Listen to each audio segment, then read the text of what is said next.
नमस्कार दोस्तों, मैं ज्योतिष आचार्य वासुदेव मिश्रा आपका अपने चैनल सत्य की खोज में हार्दिक अभिनंदन करता हूं। दोस्तों, आज का यह ज्योतिष का कार्यक्रम आप लोगों के लिए यानी कि वृषभ राशि वालों के लिए बेहद ही ज़्यादा खास और विशेष कार्यक्रम साबित होगा। आज हम चर्चा करेंगे देवगुरु बृहस्पति के राशि परिवर्तन प्रभाव के बारे में। जी हाँ, देवगुरु बृहस्पति बीते 1 मई 2024 की दोपहर 1:47 पर अपनी वर्तमान मित्र राशि अग्नि तत्वीय राशि मेष राशि को छोड़कर अपने शत्रु की साधारण भूमि तत्वीय राशि वृषभ राशि में प्रवेश कर चुके हैं, जहां कि वो 14 मई 2025 तक रहेंगे और उसके पश्चात मिथुन राशि में प्रवेश कर जाएंगे। जी हाँ, इसके साथ ही देवगुरु बृहस्पति इस समयावधि में अपनी चाल में 2 बार परिवर्तन करेंगे। आने वाले 9 अक्टूबर 2024 को देवगुरु बृहस्पति अपनी मार्गी चाल में परिवर्तन करके वक्री होंगे और फिर पुनः एक बार 4 फरवरी 2025 को अपनी चाल में परिवर्तन करके वक्री से मार्गी हो जाएंगे। तो ऐसे में बड़े विस्तार के साथ जानने का प्रयास करेंगे कि देवगुरु बृहस्पति अपनी शत्रु की साधारण राशि में गोचर करते हुए किस प्रकार से आपको प्रभावित करेंगे। जी हाँ, बृहस्पति का यह राशि परिवर्तन आपके जीवन में क्या कुछ बड़ा परिवर्तन करने वाला है, जीवन के किन किन क्षेत्रों में आपको विशेष तौर पर लाभ की प्राप्ति होगी, वही कौन कौन सी सावधानी आपको बरतने की आवश्यकता है। साथ ही साथ बृहस्पति के इस राशि परिवर्तन प्रभाव को और बेहतर परिणाम प्रदायक बनाने के लिए क्या उपाय आपको करना चाहिए, सभी बातें विस्तार पूर्वक आपको बताएंगे। इसलिए कार्यक्रम को अंत तक देखने का प्रयास कीजिए। और अगर आप अपनी जन्म कुंडली पर हमसे परामर्श लेना चाहते हैं तो डिस्क्रिप्शन बॉक्स और वीडियो के अंदर आपको हमारा कॉन्टैक्ट नंबर मिल जाएगा, जहां से आप या तो व्हाट्सएप के माध्यम से या फिर डायरेक्ट फ़ोन कॉल के थ्रू अपॉइंटमेंट लेकर अपनी जन्म कुंडली का विस्तार पूर्वक अध्ययन करवा सकते हैं। जी हाँ, तो दोस्तों, कौन है देवगुरु बृहस्पति? ज्ञान, धन, शिक्षा, संतान, विवाह, मान सम्मान और ऊंचाई के कारक हैं देवगुरु बृहस्पति। अपने इन्हीं कारकत्वों के कारण हमारे जीवन के विभिन्न पहलुओं को नियंत्रित करते हैं। जब जन्म कुंडली में देवगुरु बृहस्पति बलवान हो तो जातक बेहद ही बुद्धिमान, ज्ञानवान, समझदार और विवेकवान होता है। देवगुरु बृहस्पति एक ऐसे ग्रह हैं जो जन्म कुंडली में अकेले ही सभी ग्रहों के ऊपर भारी पड़ते हैं। एक बृहस्पति का बलवान होना ही पूरी कुंडली को मजबूती प्रदान कर देता है, क्योंकि जब बृहस्पति बलवान होते हैं तो जातक को उसके जीवन काल में वह सब कुछ प्राप्त हो जाता है जो वह चाहता है। जी हाँ, जातक का जीवन पहले तो इस लोक में सुखी होता है और मृत्यु के उपरांत उसे परलोक की प्राप्ति होती है। यानी कि देवगुरु बृहस्पति जब कुंडली में बलवान होते हैं तो जातक का यह लोक भी सुखी और परलोक भी सुखी। इसलिए गुरु का बलवान होना बेहद आवश्यक माना जाता है।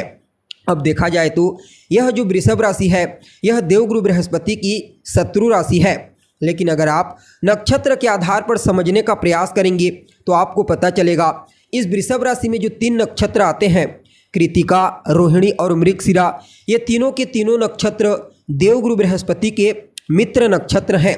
जी हाँ, जहाँ कृतिका सूर्य का नक्षत्र है तो रोहिणी चंद्रमा का और मृगशिरा सेनापति मंगल का, और ये तीनों के तीनों ग्रह देवगुरु बृहस्पति के मित्र ग्रह हैं।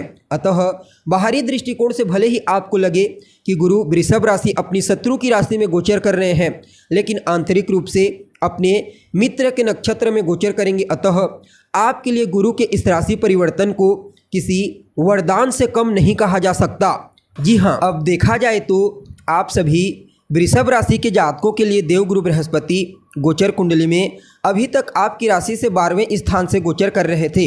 अब आपके लग्न भाव से यानी कि आपकी राशि से गोचर करना प्रारंभ कर चुके हैं। वैसे तो आपके लिए देवगुरु बृहस्पति कोई कारक ग्रह नहीं होते, लेकिन फिर भी आपके लाभ स्थान के स्वामी भी बनते हैं। इसलिए लाभ स्थान के स्वामी बनकर आपके लग्न से गोचर करना देवगुरु बृहस्पति का कुछ मामलों में आपको श्रेष्ठ परिणाम प्रदान करने का प्रयास करेंगे। जी हाँ, पहले तो यह गोचर धन आगमन को लेकर के बड़ा ही उत्तम रहने वाला है। आपके पास जिस माध्यम से धन का आगमन होता है वहाँ से तो आपके पास पैसा आएगा ही आएगा, साथ ही साथ कुछ नए सोर्स की प्राप्ति भी आपको होने वाली है धन आने के। इसलिए धन को लेकर के अगर कहीं किसी भी प्रकार की कोई चिंता है तो वह चिंता आपकी दूर हो जाएगी, चाहे वह धन आगमन को लेकर के हो या फिर धन संचयन को लेकर के। देवगुरु बृहस्पति आपके मूल्य को बढ़ा देंगे। जी हाँ, इस समयावधि में समाज में आपके मान सम्मान में, आपके पद प्रतिष्ठा, आपके वर्चस्व में वृद्धि होने वाली है। न सिर्फ सामाजिक क्षेत्र में बल्कि कार्य क्षेत्र, पारिवारिक जीवन और धार्मिक क्षेत्र में भी आपका रुतबा बढ़ने वाला है। यह गोचर आपके व्यक्तित्व को बड़ा ही प्रभावशाली बना देगा। आप अपने व्यक्तित्व के प्रभाव से, अपनी वाणी के प्रभाव से हर किसी को अपनी ओर आकर्षित कर पाने में कामयाब होंगे। स्वास्थ्य से संबंधित अगर कोई समस्या थी तो काफ़ी हद तक इसकी प्रबल संभावना है कि उस समस्या से आपको मुक्ति मिल जाएगी। यह गोचर हर क्षेत्र में आपको सफलता प्रदायक साबित होगा। जी हाँ, यूँ समझ लीजिए, जो जिस चीज़ के लिए आप लंबे समय से प्रयत्नशील थे वह चीज़ इस गोचर काल के दरमियान आपको प्राप्त होने वाली है। ओवरऑल देखा जाए तो आप सभी वृषभ राशि वालों के लिए देवगुरु बृहस्पति का आपकी राशि में आना और आने वाले 1 साल तक गोचर करना यह किसी वरदान से कम नहीं कहा जा सकता। जी हाँ, अब समझने का प्रयास कीजिए। जहाँ पर देवगुरु बृहस्पति होते हैं वहाँ से पंचम स्थान, सप्तम स्थान और नवम स्थान को दृष्टिगोचर करते हैं। अब आपके लग्न में है तो इनकी जो पंचम दृष्टि होगी वह पंचम भाव पर पड़ेगी, सप्तम दृष्टि जो होगी वह सप्तम भाव पर पड़ेगी और नवम दृष्टि जो होगी वह नवम भाव पर पड़ेगी, जो कि अत्यंत ही श्रेष्ठ है। पहले पंचम स्थान को देखते हुए आपकी संतान की समस्या से आपको मुक्ति प्रदान करेंगे। कहने का तात्पर्य है, संतान को लेकर के अगर कहीं कोई चिंता आपके मन में है, चाहे संतान के भविष्य को लेकर के हो, उसके चाल चलन, उसके व्यवहार को लेकर के हो या फिर उसकी शिक्षा, उसके स्वास्थ्य को लेकर के, तमाम प्रकार की चिंताओं से आपको मुक्ति मिलेगी। विद्यार्थियों के लिए तो कहना ही नहीं, विद्यार्थियों का मन पढ़ाई लिखाई के प्रति विशेष रूप से एकाग्रचित होने वाला है। अतः विद्यार्थियों को भी देवगुरु बृहस्पति की कृपा से साल के अंत तक विशेष सफलता की प्राप्ति होगी। जो जातक संतान कंसीव करना चाहते हैं उन्हें भी कोई गुड न्यूज़ की प्राप्ति हो सकती है। यह समय लॉटरी, सट्टा, शेयर इन क्षेत्रों से आपको लाभ प्रदान करने वाला है। अब सप्तम दृष्टि जो होगी वह सप्तम स्थान पर होगी। अतः आपके दाम्पत्य जीवन, आपकी मैरिड लाइफ में खुशियों का आगमन होगा। जीवन साथी के साथ आपके रिश्ते मजबूत होने वाले हैं। जीवन साथी के साथ एक दूसरे के प्रति सहयोग की भावना, विश्वास की भावना काफ़ी हद तक मजबूती के साथ देखी जा सकती है। अगर आप अपने लाइफ पार्टनर के साथ मिलकर कोई नया बिजनेस व्यापार शुरू करने के बारे में सोच रहे हैं तो आप आंख मूंद करके कर सकते हैं। वहां पर अवश्य ही आपको प्रॉफिट की प्राप्ति होगी। जो जातक अविवाहित हैं उनके लिए विवाह का प्रस्ताव आएगा और व्यापारियों के लिए तो कहना ही नहीं, चाहे आप स्वतंत्र रूप से व्यापार करते हैं या फिर पार्टनरशिप में व्यापार करते हैं, गुरु की कृपा से आपको अपने व्यापार में आने वाले 12 महीनों तक विशेष ऊंचाई और सफलता की प्राप्ति होने वाली है। जी हाँ, यह गोचर आपके दोस्तों, आपके रिश्तेदारों से आपको सहयोग दिलाएगा, यानी कि बहुत ही बढ़िया रहेगा। अब इनकी जो नवम दृष्टि होगी वह आपके नवम स्थान पर होगी। अतः आपके भाग्य को जागृत कर देंगे। कदम कदम पर आपको भाग्य का साथ मिलने लगेगा और जब भाग्य का साथ मिलने लगेगा तो इसमें कहीं कोई दो मत वाली बात नहीं कि आप जो भी कार्य करेंगे उस कार्य में आपको सफलता की प्राप्ति ना हो। जी हाँ, यह गोचर आपके बड़े बुजुर्गों का, आपके वरिष्ठ जनों का, आपके पिता, आपके बॉस, आपके इष्ट और आपके गुरु का विशेष आशीर्वाद और स्नेह आपको प्रदान करवाने वाला साबित होगा।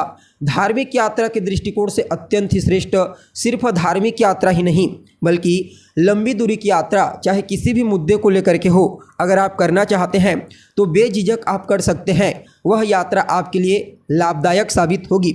घर परिवार में धार्मिक क्रियाकलाप, पूजा पाठ, यज्ञ, जप, तप का आयोजन किया जा सकता है।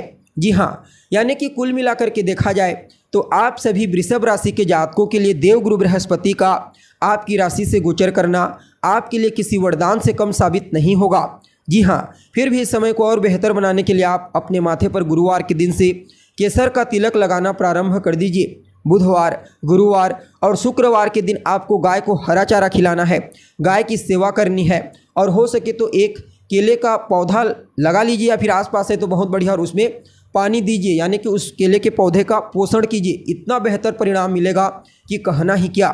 जी हाँ, तो दोस्तों हमें उम्मीद है जानकारी आपको पसंद आई होगी। अगर जानकारी अच्छी लगे तो इसे अपने दोस्तों के साथ, अपने रिश्तेदारों के साथ शेयर अवश्य करें। अभी के लिए बस इतना ही। पुनः मुलाकात होगी एक नए और ताज़ा एपिसोड में। तब तक के लिए नमस्कार।